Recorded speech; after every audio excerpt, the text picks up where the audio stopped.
Mari kita berdoa. Benar Tuhan bahwa Engkaulah segalanya dalam hidup kami. Engkaulah andalan dalam hidup kami. Engkaulah kota benteng kami, gunung batu kami, tempat perlindungan kami. Kami ada sebagaimana kami ada hari ini. Di rumahmu, di tempat ini datang memuji menyembah Tuhan, mengagungkan namamu. Itu semua karena anugerah Tuhan, kebaikan Tuhan.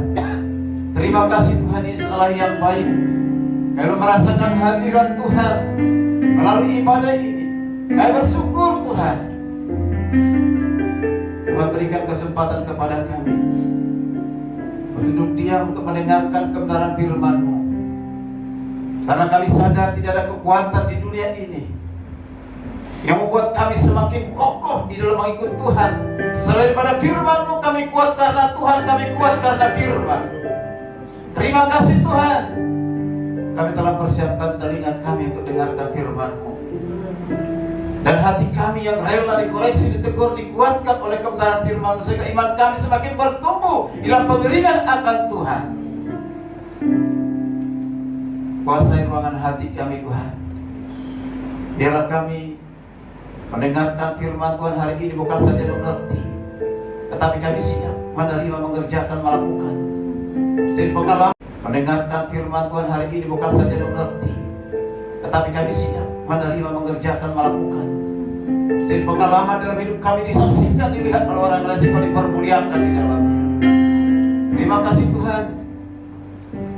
Berfirmanlah Tuhan, karena kami telah siap mendengar, merapi hamba-Mu dan segala keterbatasannya, sehingga apa disampaikan hari ini sungguh-sungguh datangnya dari Tuhan, tidak satu kata pun menyesatkan umat-Mu.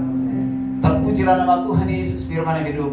Kami telah siap diberkati oleh kebenaran firman Tuhan, dan setiap kita jemaat yang siap mendengar firman Tuhan berkata bersama, amin. Silakan duduk. Shalom. Shalom. Shalom. Ya, puji nama Tuhan. Kita sangat bersyukur kepada Tuhan karena hari ini minggu pertama di bulan yang baru, bulan Februari di tahun 2025, kita boleh masuk. Itu semua karena anugerah Tuhan. Terima kasih kepada seluruh jemaat yang hari ini beribadah. Kita bersyukur semua karena anugerah Tuhan. Amin. Baik Bapak Ibu kasih Tuhan, hari ini kita juga akan semeja dengan Kristen Perjamuan Kudus. Kita akan mempersiapkan kita untuk bersama-sama mengingat kembali karya Tuhan yang besar, yaitu di kayu salib yang telah menderita, rela mati bagi kita untuk menebus setiap dosa, kesalahan, pelanggaran kita, sehingga kita tidak binasa, melainkan memiliki kehidupan yang kekal bersama dengan Yesus. Baik Bapak Ibu, mari kita buka firman Tuhan dari kitab Roma pasal yang ke-12. Kita akan baca ayat yang ke-9 sampai ayat yang ke-16 saja, karena nanti minggu depan ada yang melanjutkan ya, ayat yang ke-17 sampai ayat yang ke-21. Ini khotbah berseri Bapak Ibu kasih Tuhan, karena hari ini ada perjamuan kudus. Jadi saya akan berupaya untuk menyampaikan hal lebih singkat, lebih sederhana, tetapi tetap menjadi berkat bagi kita. Amin. Mari kita buka, kalau sudah ketemu kita baca kitab Roma pasal yang ke-9, pasal yang ke-12 ayat 9 sampai ayat yang ke-16 saja.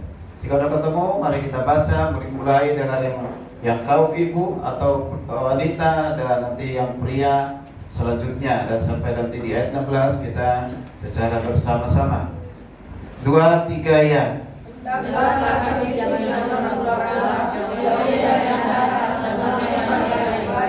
Hendaklah kamu saling mengasihi sebagai saudara dan saling mendahului dalam memberi hormat.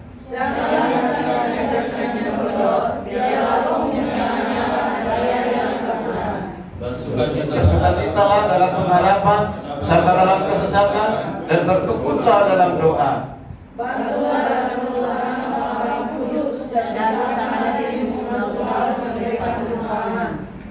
Berkatilah siapa yang menganiaya kamu, berkatilah, jangan mengutuk.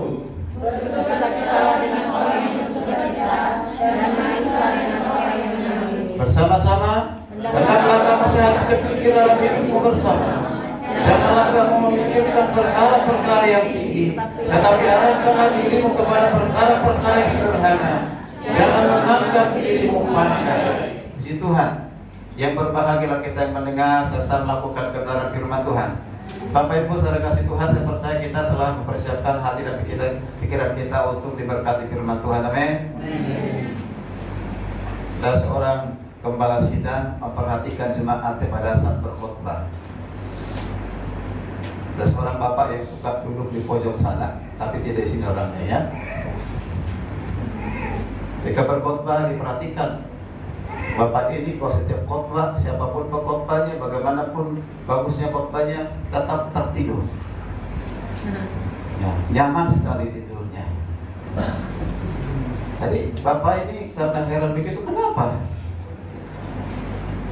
Bagaimana cara mengatasinya sehingga bapak ini mengajak seorang anak remaja, sini nak, ada tugas untukmu. Siapa pendeta, siapa kepala?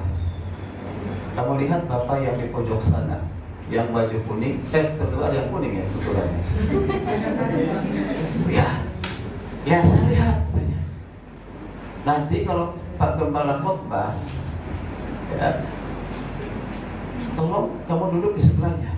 Kalau dia tertidur, bangunin bapak itu supaya dia diberkati dengan firman Tuhan. Siap Pak Gembala, tugas siap dilaksanakan. Ya, sebagai jasanya akhirnya dimasukkanlah uang 5.000 ke kantongnya.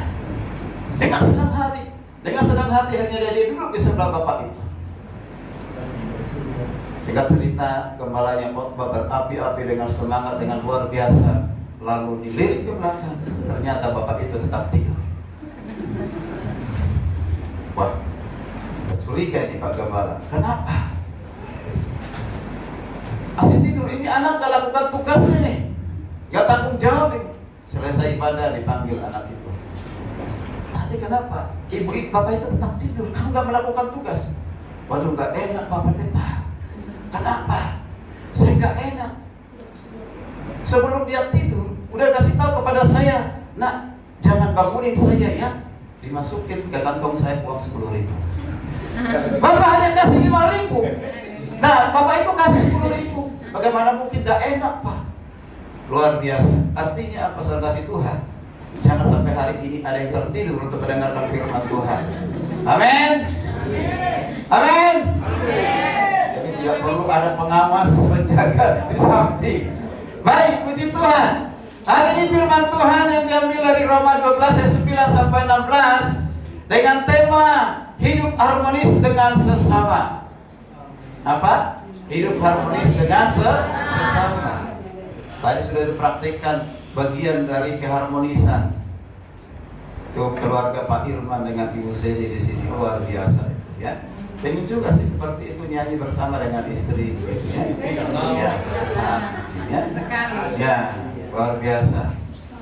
Bapak Ibu dikasih Tuhan, itu bagian dari keharmonisan. Dan kita berdoa dan percaya bahwa keharmonisan itu bukan ketika diperlihatkan di orang lain, tetapi dalam kehidupan kita sehari-hari. Amin. Dan itu pasti. Di kitab Roma yang kita baca hari ini, Bapak Ibu kasih Tuhan, pasal 12 ini dibagi 3. Bagian pertama mau mengajarkan bagaimana hidup kita kepada Tuhan secara vertikal, yaitu hidup mempersembahkan tubuh, mempersembahkan akal budi kita, mempersembahkan kehendak kita kepada Tuhan. Artinya mempersembahkan totalitas hidup kita kepada Tuhan. Lalu yang kedua, Tuhan memperlengkapi jemaat, orang-orang percaya untuk melayani dengan karunia-karunia yang dipersembahkan untuk kemuliaan Tuhan dan dibagikan kepada orang lain untuk melayani Tuhan.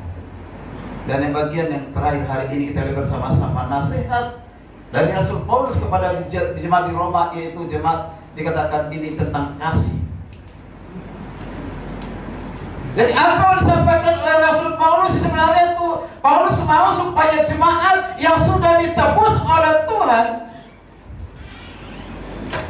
yang sudah diselamatkan oleh Tuhan, mereka mempersembahkan hidupnya kepada Tuhan, tetapi juga harus mempengaruhi kehidupannya dengan sesama, yaitu dengan ditujukan keharmonisan. Setiap keluarga pasti menginginkan keluarga itu harmonis. Amin. Bahkan orang yang pacaran pun sudah berusaha untuk menjaga supaya tetap harmonis. Ya, harmonis itu apa? Coba saya angkat dulu. Secara singkat, harmonis itu dikatakan hubungan yang baik antara sesama manusia, yaitu saling, di dalamnya ada saling menghargai, saling memahami, saling menyayangi, bukan menyayangi ya, menyayangi, setia sekata, selalu berbuat baik dan berkata lembut, lemah lembut, sopan santun, di mana saja, baik itu lingkungan keluarga, lingkungan gereja, lingkungan kerja, maupun lingkungan masyarakat di mana kita berada. Itu disebut dengan harmonis. Nah, kita perhatikan apa melatar belakangi Rasul Paulus menuliskan surat ini, terutama pasal yang ke-12 ini ayat 9 sampai 21. Paulus menjelaskan sebenarnya kondisi keadaan jemaat, di mana jemaat pada saat itu yang hadir, dan jemaat yang ada di kitab Roma itu dari berbagai budaya, dari berbagai latar belakang pendidikan yang berbeda, keadaan ekonomi. Bahkan ada di antara mereka yang congkak, ada yang mereka yang sombong, ada di antara mereka merasa lebih pandai dari orang lain, lebih tinggi dari orang lain, ada yang lebih memikirkan hal-hal yang lebih tinggi, sehingga dia membandingkan dirinya dengan jemaat yang lain. Bapak Ibu kasih Tuhan, ada latar belakang sosial, latar belakang pendidikan yang berbeda. Kemudian ada juga anggota jemaat yang merasa lebih hebat, lebih berharga, yang lebih layak dihargai, dihormati. Sehingga perbedaan ini mengancam satu keharmonisan itu tidak akan mungkin terjadi. Hubungan yang baik antara jemaat itu tidak mungkin terjadi kalau ada hal-hal seperti ini.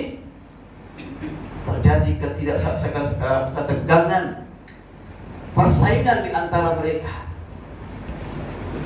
Saya melihat apa yang kondisi yang ada di jemaat di Roma, zaman Paulus untuk melayani, hampir tidak ada bedanya dengan sekarang ini di gereja. Di gereja itu masih ada kotak-kotak. Kotak-kotaknya apa? Ada golongan yang lebih layak dihargai, dihormati. Ada kalau sudah dia merasa orang yang lebih pintar, lebih baik, pendidikannya lebih tinggi. Orang miskin, orang kaya diperlakukan, kalau orang kaya lebih istimewa. Saya pernah melayani seorang pengusaha yang kolab. Masih ingat sekali, dia mundur dari gereja sudah hampir 2 tahun, tidak mau beribadah ke gereja setelah dia kolab dari usahanya. Banyak hutang. Dan mengapa tidak ke gereja? Karena kecewa dengan pelayanan gereja. Ketika dia masih sukses, punya segalanya, di rumah mewah dan mobil mewah, ketika hadir diperlakukan dengan istimewa, ditunggu di depan dan dipersilakan diantar duduk. Tapi ketika bapak ini kolab, dikunjungi pun tidak, didoakan pun tidak, sehingga dia marah, sangat kecewa sekali. Ketika dia datang dalam keadaan yang sudah bangkrut begitu, dengan membawa motor yang tidak terkenal mereknya. Kenapa saya masih ingat motor itu? Karena motor itu diberikan kepada saya. Dia marah sekali. Akhirnya dia tidak mau datang ke gereja. Mengapa? Ternyata di gereja masih ada perlakuan-perlakuan yang tidak adil, perlakuan-perlakuan yang tidak baik yang harus dilakukan seperti itu. Bapak Ibu kasih Tuhan, itu masih terjadi, sehingga tidak mungkin ada kerukunan. Bahkan ada yang menempatkan diri yang lain dihargai, dihormati, dan keterkesan sombong. Dan itu terjadi di jemaat di Roma, Bapak Ibu sekalian. Ini Paulus tidak mau, ini akan merusak hubungan jemaat satu sama lain. Sehingga Paulus berupaya menekankan jemaat di Roma itu supaya mereka bersatu. Mereka harus rendah hati yang bisa melayani satu sama lain. Dasarnya hanya satu, yaitu kasih Tuhan. Supaya mereka bisa bekerja sama melayani satu sama lain. Seperti di Kisah Rasul 2 ayat 41 sampai 47 itu keharmonisan jemaat mulai luar biasa. Hampir tidak ditemukan di situ ada yang egois, ada yang sombong, ada yang menonjolkan diri, tidak ada. Tadi katakan bahwa ada sesuatu yang mereka miliki menjadi milik bersama, dinikmati bersama. Inilah kepentingan Paulus untuk menerbitkan surat ini dan menegur jemaat di Roma. Jadi Paulus menekankan agar orang-orang percaya tidak menganggap diri mereka sebagai paling pandai, paling terbaik. Sikap sombong dan pandangan congkak terhadap diri sendiri juga pada orang lain itu bisa merusak hubungan antar sesama, bahkan bisa menghambat pertumbuhan rohani. Sebaliknya, Paulus mengatakan supaya mereka tetap rendah hati dan bijaksana. Apa yang mereka peroleh dari Tuhan harus sadar, sesuatu yang dinikmati dan juga harus diberbagi kepada orang lain. Mari hari ini kita mau bersama-sama. Apa yang harus kita lakukan? Apa menjadi bukti ada satu keharmonisan di antara jemaat? Kalau tidak, ada 4 yang hari ini menjadi berkat bagi kita, yaitu ciri-ciri yang harmonis dengan sesama sesuai dengan Roma 12 ayat 9 sampai 16 tadi. Yang pertama, di ayat yang ke-10 dikatakan begini: hendaklah kasih itu jangan pura-pura, jauhilah yang jahat dan lakukanlah yang baik. Hendaklah kamu saling mengasihi sebagai saudara dan saling mendahului dalam memberi hormat. Saudara, sebelum kita ke ayat ke-9 ini, perhatikan ayat 10 dikatakan hendaklah kamu saling mengasihi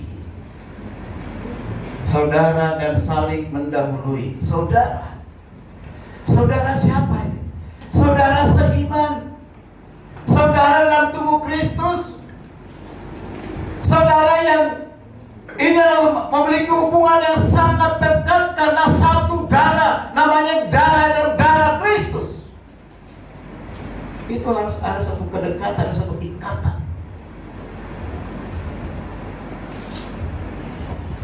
Bapak Ibu yang kasih Tuhan, kalau Paulus ini memanggil jemaat selalu saudara. Kenapa? Karena menempatkan dirinya sebagai bapak rohani yang sangat dekat dengan jemaat, dan juga menikmati bagaimana jemaat itu dekat kepada dirinya, mendukungnya dalam pelayanan. Itu luar biasa. Dan kita perhatikan apa yang dikatakan oleh Paulus, hendaklah kasih itu jangan pura-pura. Kata kasih di sini agapao atau agape, yaitu kasih ilahi, kasih Tuhan. Dikatakan jangan pura-pura. Memang ada kasih pura-pura. Oh, ada banyak sekali. Orang jahat bisa saja hidup di dalam kasih.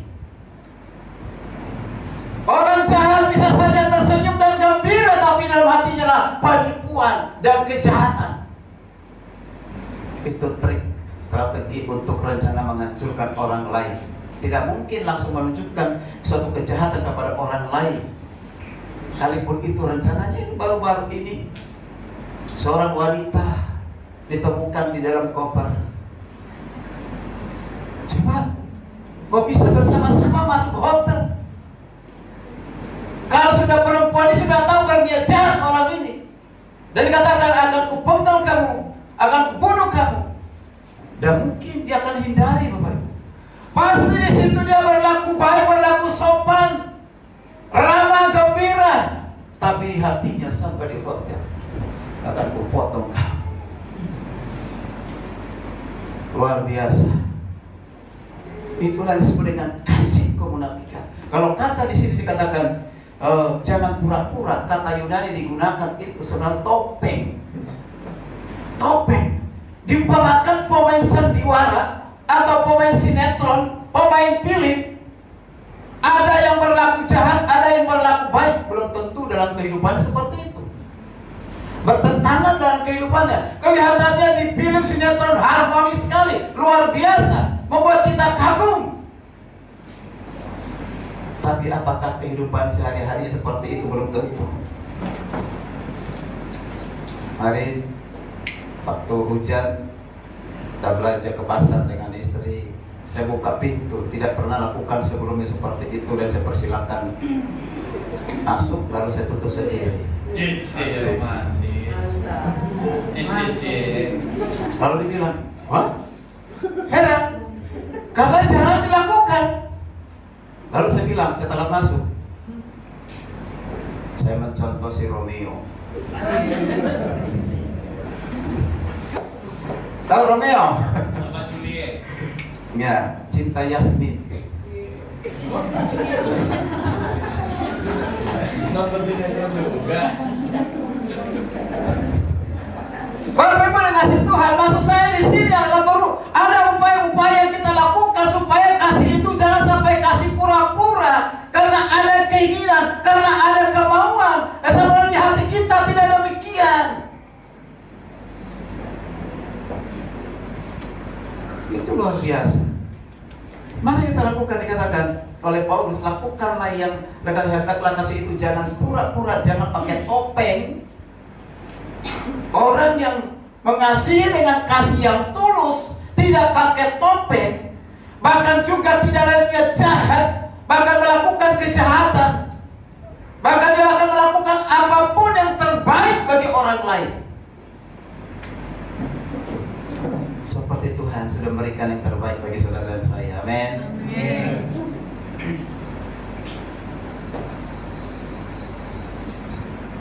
Manusia itu diciptakan mencintai dan dicintai. Tidak ada manusia diciptakan hanya ingin dicintai, tapi juga harus mencintai. Betul tidak? Yes. Kalau ada orang yang hanya maunya dicintai, tapi tidak punya kemampuan mencintai orang lain, itulah manusia egois yang hanya memikirkan diri sendiri. Maka dikatakan saling. Kata saling berarti ada timbal balik, ada respon satu sama lain. Baru dikatakan saling mendahului, jangan menunggu. Kalau ada orang lain tidak mengasihi saudara oleh karena sifat sikapnya, tingkah lakunya, karakternya yang tidak baik, saudara mampu mengasihinya, itu hebat. Amin. Mungkin ada sifat-sifat yang menjengkelkan, kita sudah tegur, kita sudah motivasi, udah beberapa kali kita tegur dan motivasi, tapi tidak berubah. Karena kalau menjengkel hati ini, kalau kita mampu untuk mengasihinya, itu hebat. Tapi kalau kita harus mengasihi orang yang mengasihi kita karena dia baik, tapi kalau kita harus mengasihi orang yang mengasihi kita karena dia baik, tapi kalau kita harus mengasihi orang yang mengasihi kita karena dia baik, dia berulang tahun sering kita memberikan ucapan selamat ulang tahun. Bahkan kalau kita ada acara kita bawa kado. Kado itu adalah pemberian cuma-cuma, betul tidak? Berapapun harganya kado itu, tidak perlu kita perhitungkan, tidak perlu kita katakan itu beli dari mana dan di mana. Lalu kita mengatakan ini mahal, ini kado ini mahal, sebenarnya dari tempat yang khusus, tempat istimewa, tidak sembarangan. Kita ngomong kepada yang berulang tahun. Tujuan kita untuk ngomong apa? Supaya diingat nanti juga. Kita ngomong kepada yang berulang tahun. Tujuan kita untuk ngomong apa? Supaya diingat nanti juga, jangan kasih yang murah. Kasih juga yang sama. Maka itu bukan pemberian cuma-cuma. Pemberian cuma-cuma, seberapa besar pun harganya, apapun isinya, dari manapun kita dapatkan, berikan saja dengan cuma-cuma. Amin. Itulah kasih yang tulus, Bapak Ibu kasih Tuhan. Sekarang ini, amin. Itulah kasih yang tulus, Bapak Ibu kasih Tuhan. Sekarang ini sebenarnya dunia udah terbiasa dengan kepalsuan. Itu tadi yang kata, kejahatan bisa dibungkus dengan kesopanan, keramahan menjadi alat penipuan. pemberian ternyata hanya suatu jebakan atau memberi supaya diberi. Jadi segala kebaikan itu dilakukan karena adanya sesuatu niat yang tidak tulus yang muncul di hatinya dan yang akan dilakukan. Maka hari ini Tuhan memanggil kita untuk bersama-sama. Dilakukan karena adanya sesuatu niat yang tidak tulus yang muncul di hatinya dan yang akan dilakukan. Maka hari ini Tuhan memanggil kita untuk bersama-sama.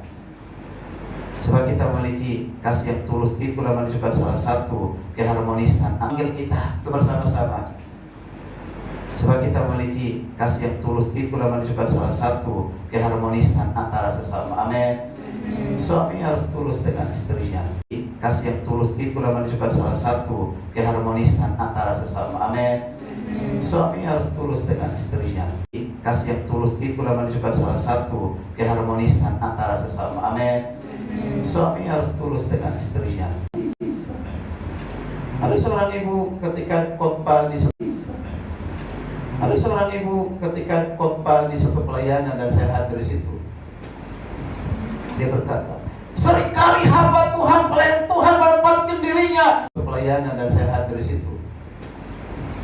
Dia berkata, seringkali hamba Tuhan, pelayan Tuhan menempatkan dirinya untuk selalu dihargai, dihormati oleh jemaat, dihargai orang lain, tetapi dia sendiri gagal menghargai, menghormati orang lain.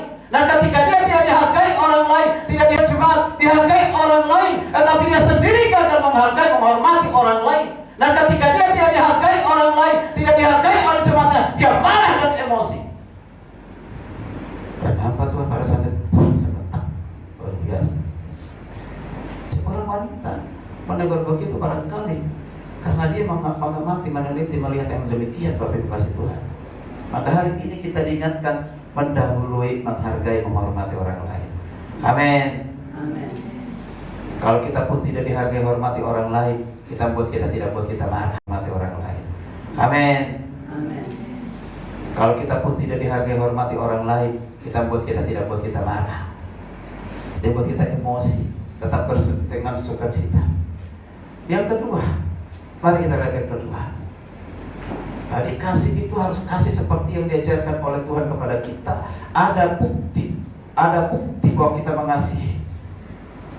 Ada bukti yang konkret bahwa kita mengasihi.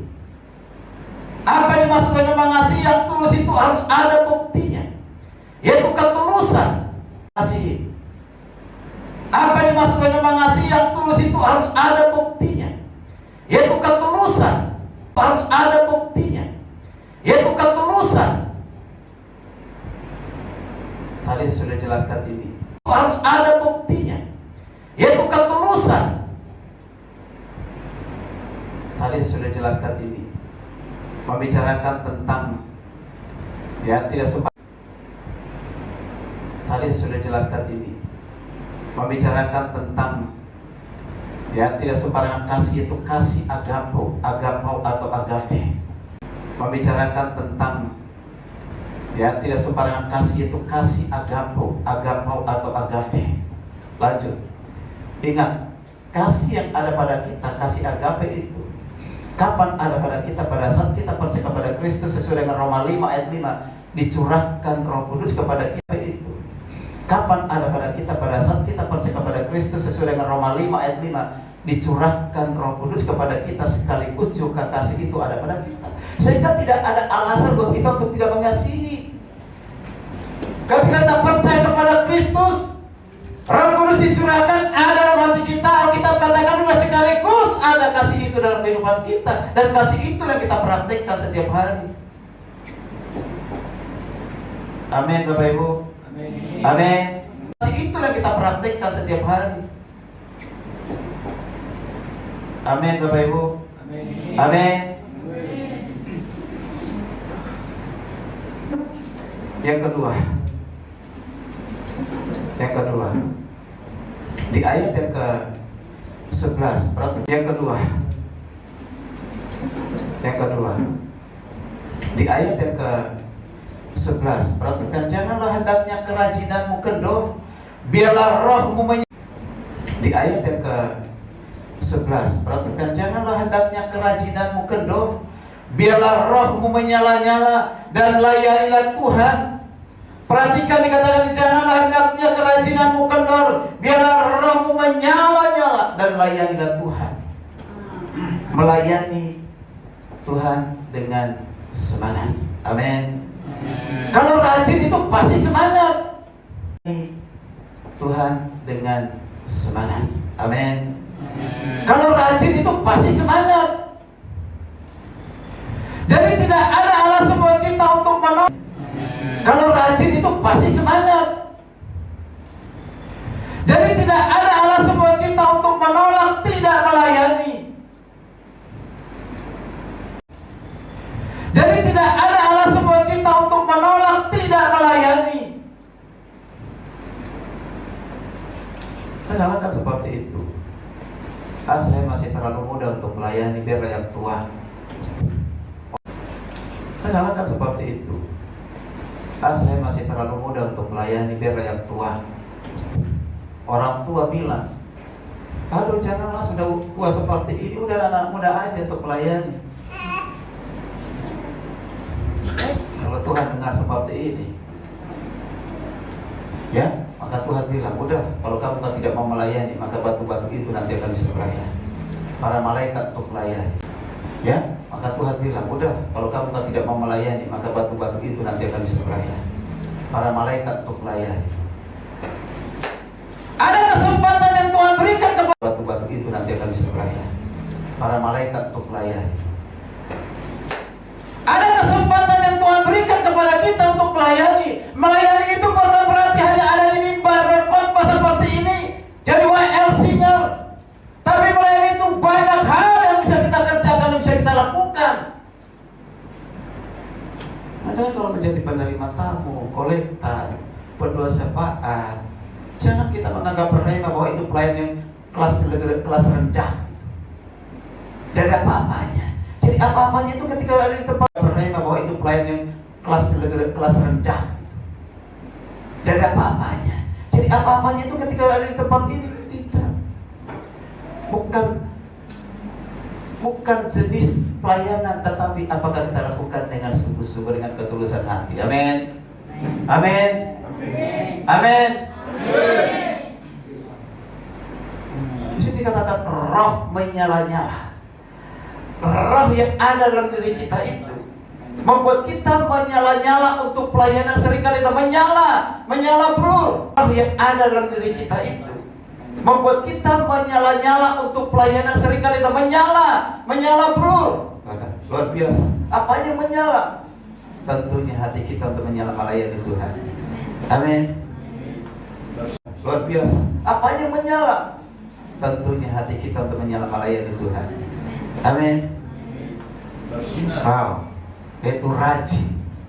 Nah, kita lihat bukti orang yang melayani dengan menyala-nyala itu. Perhatikan. Wow, itu rajin. Nah, kita lihat bukti orang yang melayani dengan menyala-nyala itu. Perhatikan. Wow, itu rajin. Nah, kita lihat bukti orang yang melayani dengan menyala-nyala itu. Perhatikan. Wow, itu rajin. Nah, kita lihat bukti orang yang melayani dengan menyala-nyala itu. Perhatikan. Hati kita, pikiran kita. Hati kita, pikiran kita. Hati kita, pikiran kita, supaya doa itu bukan satu rutinitas, bukan hal yang menjenuhkan, bukan satu yang membosankan. Saya itu untuk berdoa harus berdoa. Jadi sebelum berdoa untuk hal yang lain, Tuhan tuntun hati ini untuk berdoa, supaya saya tahu berdoa dan apa yang akan saya doakan. Berdoa untuk berdoa. Supaya kita melakukan doa ini bukan sebagai rutinitas, tidak menikmati, hanya mengisi waktu. Kalau dikatakan bertekun dalam doa oleh Rasul Paulus di sini, berarti doa itu menyatu dengan hati kita, menyatu dengan iman kita, terlebih menyatu dengan Tuhan, connect dengan Tuhan. Amin. Masih ada orang berdoa. Coba tuh kalau doa syafaat, satu orang kan berdoa di sini. Jujur, kita dukung nggak doa syafaatnya? Atau kita menunggu kapan berakhir di doa ini?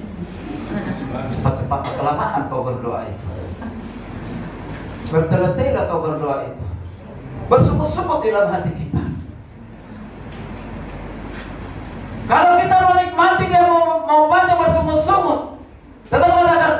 Tuhan sempurnakan doanya. Tuhan, Engkau mendengar doa. Amin Tuhan.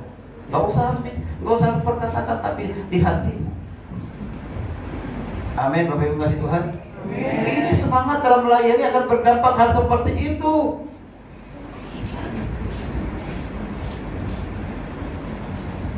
Jadi bersemangatlah untuk melayani selagi masih ada kesempatan. Amin. Amin. Yang ketiga, mari kita lihat yang ketiga. Yang ketiga,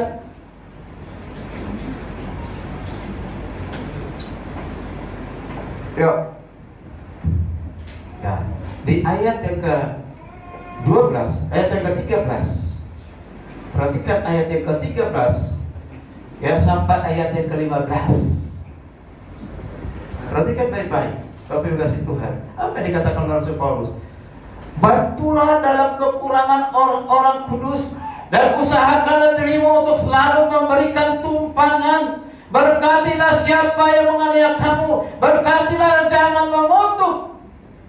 Bersukacitalah dengan orang bersukacita dan menangislah dengan orang yang menangis. Artinya Bapak Ibu dikasih Tuhan, supaya kita ini bisa harmonis satu sama lain sesama jemaat, kita harus menjadi saluran berkat. Amin. Kita diberkati oleh Tuhan, maka kita pun Tuhan mau supaya kita menjadi saluran berkat. Diberkati untuk menjadi saluran berkat. Ini Paulus mengatakan, sangat jelas sekali di ayat 13 itu. Dia katakan, bantulah dalam kekurangan orang-orang yang kudus. Orang-orang kudus itu siapa? Yaitu jemaat di Roma. Yaitu kita ini orang-orang kudus. Berkatilah, jangan mengutuk. Dikatakan, usahakanlah dirimu untuk selalu memberikan tumpangan hati pedulian, memberkati orang lain. Karena kasih Tuhan memberkati orang lain itu bukan berarti harus uang yang banyak, tapi apa yang ada pada kita. Ada talenta, ada karunia, ada kemampuan. Jangan kita hitung semua dengan bisnis. Jangan kita hitung dengan semua uang. Harus diukur dengan uang. Kita menolong orang lain dengan uang. Apa itu? Kita sering juga menolong orang. Sebenarnya kita membeli sesuatu. Bukan itu kebutuhan utama, tapi karena kita ingin berbagi lewat perjuangannya itu, lewat usahanya itu.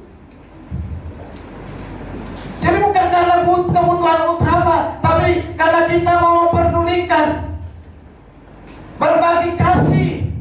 Bukan karena kebutuhan utama, tapi karena kita mau memperdulikan, berbagi kasih.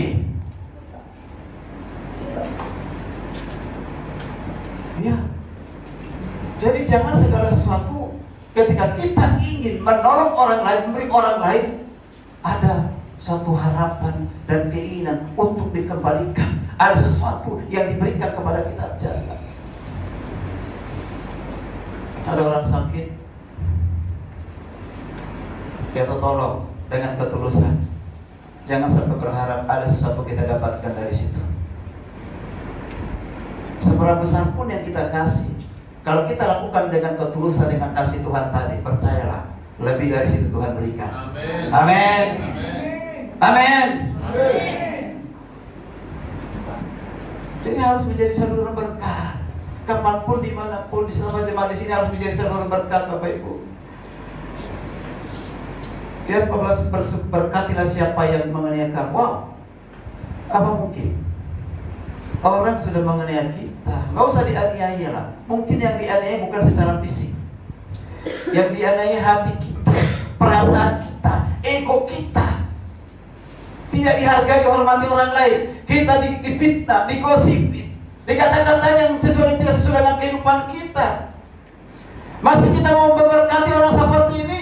Banyak kan tidak, tapi di King Immanuel pasti melakukan memberkati. Amin.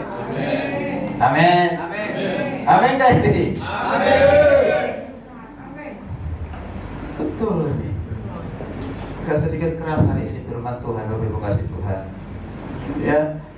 Jadi kalau kita memberi kepada orang yang baik, itu buat saya biasa dan memang harus kita lakukan. Kalau kita memberi karena pasti orang itu nanti berbagi kepada kita, itu juga hal yang gampang, mudah untuk kita lakukan. Ada apa-apa, pasti lakukan saja. Tapi apakah juga hal yang sama kita lakukan ketika kita memberi, tidak ada harapan untuk dia memberi kepada kita? Tidak mungkin dia memberi seperti yang kita berikan, dan tidak ada harapan untuk bisa mendapatkan seperti apa yang kita berikan. Kita melakukannya itu hebat.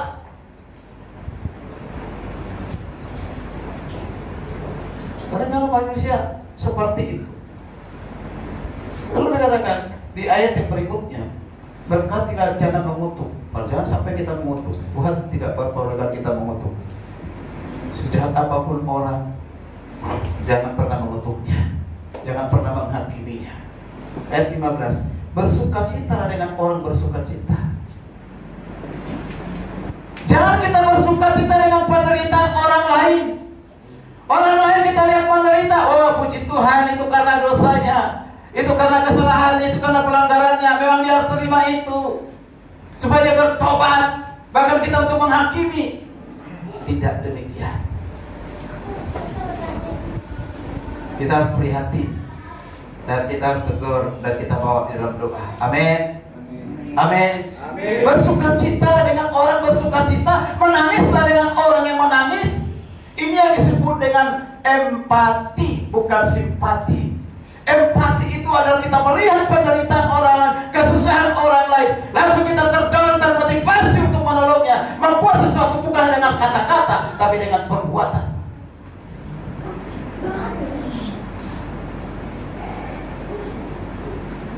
Bapak yang dikasih Tuhan, luar biasa apa yang dikatakan oleh Paulus ini sebenarnya keadaan jemaat di Roma. Kalau ada orang sedang menderita dalam kesusahan, kita harus ikut mengalaminya. Ya, artinya kita punya pengertian untuk hal itu, apa yang mau kita buat bersama-sama.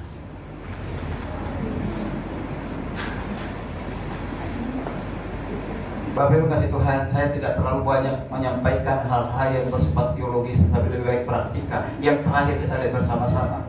Yang keempat, lanjut, dan keempat,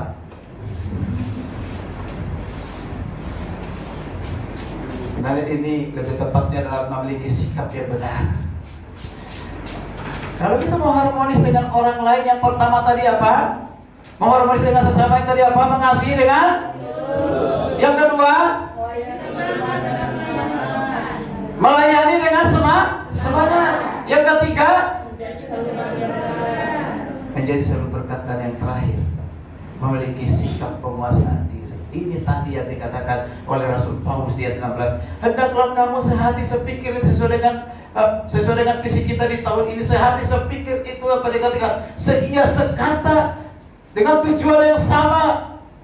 Perhatikan, dalam hidup bersama, hidup dalam persekutuan, janganlah kamu hanya memikirkan perkara-perkara yang tinggi. Kalau dia sebenarnya perkara-perkara yang tinggi ini menunjukkan satu kecongkakan, kesombongan, menganggap dia lebih hebat, lebih baik dari orang lain, sehingga merendahkan orang lain. Tapi dia katakan, lakukanlah yang sederhana. Sebenarnya ini lakukanlah yang rendah, yang sesuai dengan kemampuanmu, yang sesuai dengan kondisimu. Lakukanlah yang sederhana. Jangan perkataannya hebat, tapi perbuatannya tidak seperti perkataannya. Wow, dengar ini. Arahkanlah dirimu kepada perkara-perkara yang sederhana. Lalu katakan, janganlah menganggap dirimu pandai. Berarti di jemaat di Roma ini ada menempatkan diri orang lebih pandai dari orang lain, lebih hebat dari orang lain. Hati-hati, seberapa tinggi pun gelar kita, jabatan kita, jangan membuat kita menjadi tinggi hati, lalu kita menjaga jarak dengan orang lain. Lu itu gak siapa-siapa. Jangan, Bapak Ibu, karena kalau kita menempatkan diri, harga diri kita dengan apa jabatan yang kita miliki, gelar yang kita miliki, sehingga kita bisa tidak menyatu dengan orang lain yang jauh pendidikannya dari kita. Tidak. Itu tidak mungkin membuat kita harmonis dengan satu sama lain. Maka hari ini kita belajar bersama-sama Bapak Ibu kasih Tuhan di gereja Immanuel ini. Mari kita saling menghargai satu sama lain, saling memperhatikan satu sama lain. Kalau ada jemaat yang baru, mari kita semua pekerja majelis, kita berikan waktu kita. Jangan kita ini datang dan pergi. Datang sudah terlambat, pulang buru-buru. Tidak ada bersama dengan jemaat. Itu yang terjadi. Coba kita bagi waktu kita ngobrol dengan jemaat. Kita tanya kondisinya, keadaannya bagaimana, kalau kita doakan. Semua kita lakukan serba buru-buru. Tujuan kita sebenarnya apa? Hanya untuk menambah banyak kegiatan supaya kelihatannya kita ini rohani dan banyak pelayanan. Padahal pelayanan satu aja pun kita tidak tuntas kerjakan, kita lakukan. Mari Bapak Ibu, hari ini saya sampaikan bahwa kita mencintai, mengasihi pekerjaan Tuhan. Karena itu kita harus harmonis satu sama lain. Kita menjaga, memelihara keharmonisan. Amin. Amin.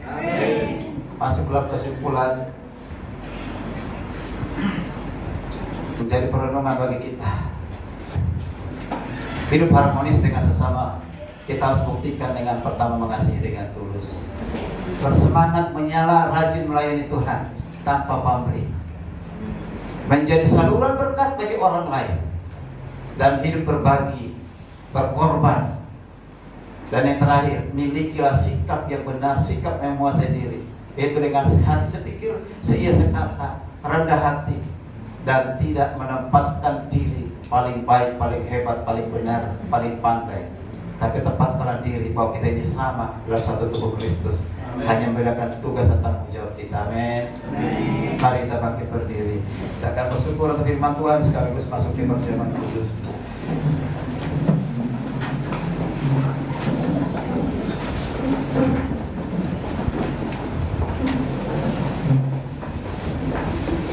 Sudah